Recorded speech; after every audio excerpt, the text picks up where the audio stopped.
so you've been having your signature for a couple of years now. So if there was one thing about your guitar, or like, it could be as many things that you would improve, not to say change, but you would like to tweak, what would it be? Or do you feel it has come to the point where there are changes to your guitar that you wish to make? Or not at all? At this point, man, like, and I know this sounds like a cop-out, but it's been a thing. It's been a thing for, like, we developed the first prototype. Do I have it here? No, it's in another room. But it's like the first prototype was built 7 years ago now. Mm-hmm. So, and even that, like a year of thought went into that guitar, a year of design and conceptualization went into that guitar. And once that prototype was built, that was like straight away, that kicked everything into motion. Because it wasn't supposed to be a signature model. But when it was built, they decided to release it, and it was a limited run of guitars. I think there were like a couple thousand or something like that, if that, maybe less. But that became the basis of the model that you see now in 2020, and it's been a thing for 7 years, and I've kind of just accepted it for what it is. Like it's what I play. It's what I love, and like Is it perfect? Is anything perfect? Is any instrument perfect? I guess no, but like I don't think I would change anything about it, because it is what it is, and it's what I play. It's what I love. It's where I'm comfortable. It's almost it's home to a certain degree. In terms of what I like having, it, on stage in the studio. Like it's part of how I express myself. So I don't know. I haven't really thought about what I would change. Yeah, I don't know. I'm looking at it right here. Like, well, you changed one thing, the Evertune, but obviously it sounds different. Yeah, I wouldn't even add the Evertune because, again, like I find it too much of a pain to change tunings, and I don't like the way it sounds compared to the bridge on the guitar. Yeah. I wish we would do, if we could do a bunch more colors, that would be cool. But again, like in terms of major, like even cosmetic appointments, or like in terms of the specs, like this is a crappy answer, but I don't think I would change anything about it. Mainly because I just think it's been around long enough to where I've accepted, like, this guitar is everything that I've needed and more, and I got used to that. I'm kind of spoiled to a degree, and it's not to say that we won't do something different in the future, but yeah, for now I'm happy, and that's the reason we came out with the 7-string, because it's like, I play sevens, like why not have a 7-string version of that model? And I'm sure down the road we can have the discussion about doing the 8-string. Nice. Yeah, but it is what it is. It's just I've been happy with it for 7 years at this point. So. Oh, awesome. Yeah. Well, I think like the key here is for it to feel like home, like you said. I think when you're home, you get to be yourself, and I think what this guitar does for you is it allows you to be Mark, and that's like the most important. Yeah. Like speaking of the 7-string, I remember when you launched It's Only Smiles playthrough, everyone was like, we see what Mark just did there. We knew for sure that the 7-string was going to come out not long after that, Yeah. And then, bam, it came out. But it looks amazing. Like that guitar is just, honestly, I can't. I mean, I'm in Malaysia now, so I don't really have access to like testing out a huge variety of guitars. But when I head back to London, I'm gonna. Yeah, I think your guitar is probably one of the first I'm going after in terms of like trying it out, and then I hope you don't like cause me to spend more money than I should. Be careful with your spend. Yeah. Spend responsibly. Yeah. Yeah, I will try. Okay. All right. Thanks for sharing all that. And like, so we're nearing towards the end of the interview because obviously I don't want to take up too much of your time. There's 2 more questions left. So the first is, what was the most helpful advice that you have ever received as a musician or a guitar player? Most helpful. Yeah. Or one that struck you the most? Wow. Man, I don't know if I can recall one specific thing that someone has told me, but I can tell you, one or two things that I've learned through trial, through successes and failures throughout doing this thing. One I think is something that we've already touched on, is this journey that never ends, really, about that revolves around finding your own voice and being comfortable in your own skin.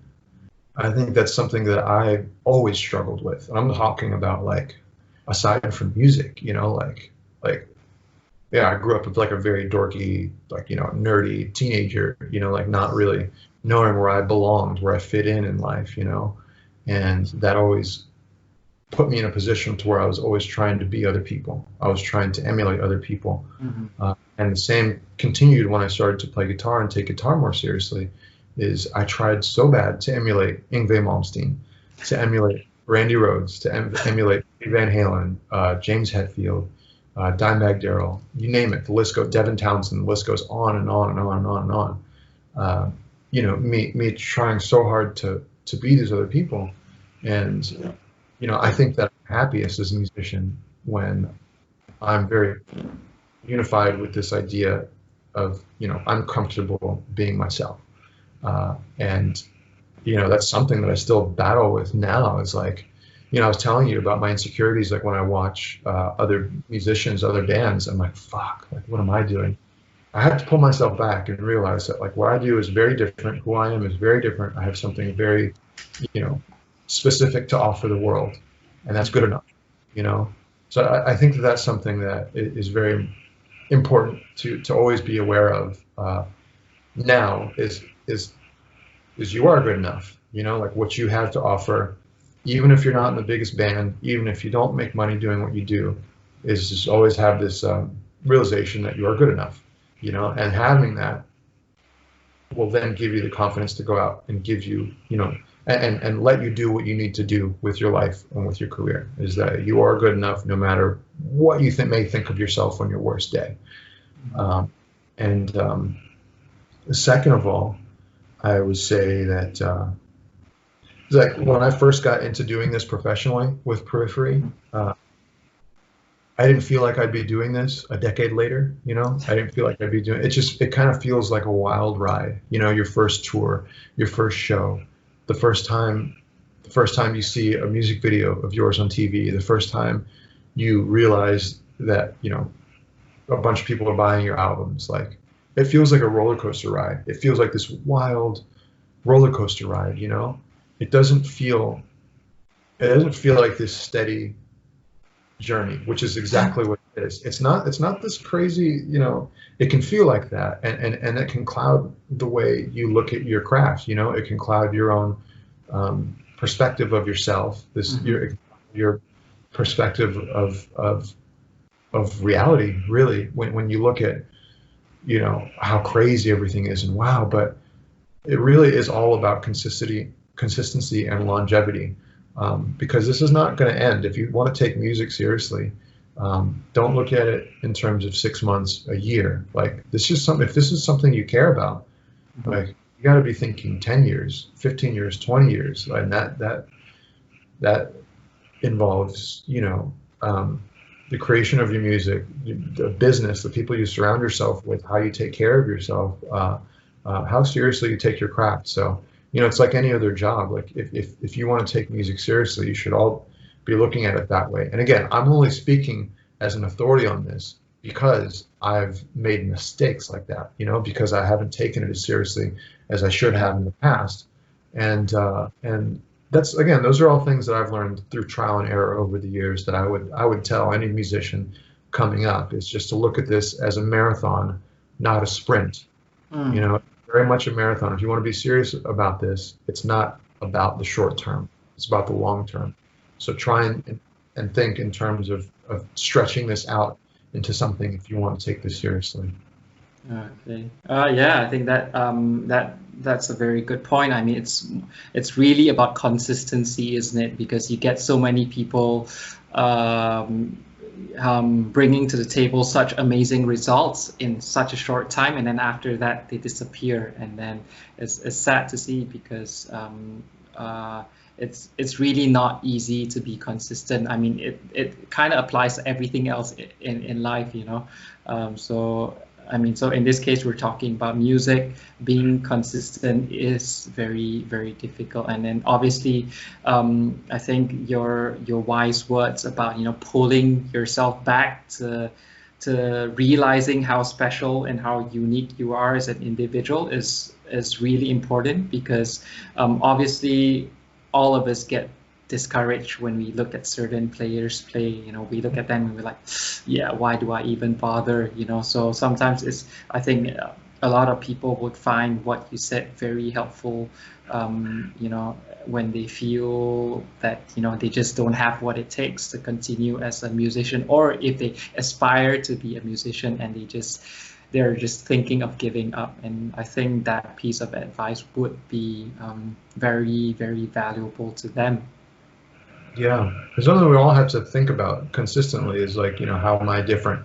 What am I like? I don't have to be of this level to be of value, to be of service, you know, to bring something to the world. It's like you already have that, you know, that's already present in you. If you just always carry that with you, that notion with you, that you already bring something different to the world. So there's no need to go above and beyond and try and overprove yourself to like go and prove your validation to everybody else. You already bring something different to the world. So I wish, again, this is things I wish I would have done over the years. And I'm just now finding out that I need to do a better job myself at. So that's just me sharing a lot of my current thinking with you. Oh, thank you, and really appreciate that. I'm sure your fans would really appreciate what you just shared with us today as well.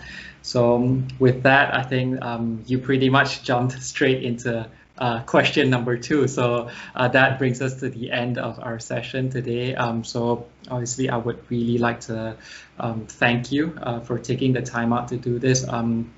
Obviously, it's very encouraging and very important for someone like a nobody like me to be entertained by someone at your level. Obviously, you know, time is precious, and a lot of people would have said no. And in fact, a lot of people have said no. And so I just want you to know that I am extremely grateful that you were happy to spend time with me today, and I'm sure that your message, and it will be my responsibility to make sure that your message gets sent out to as many people as possible. You have my word for that.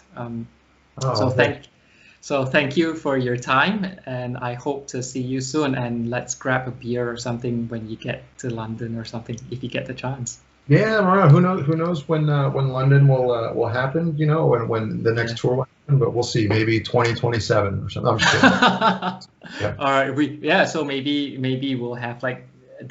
Hopefully this series will still continue, and we'll have like 350 episodes by then. There you go.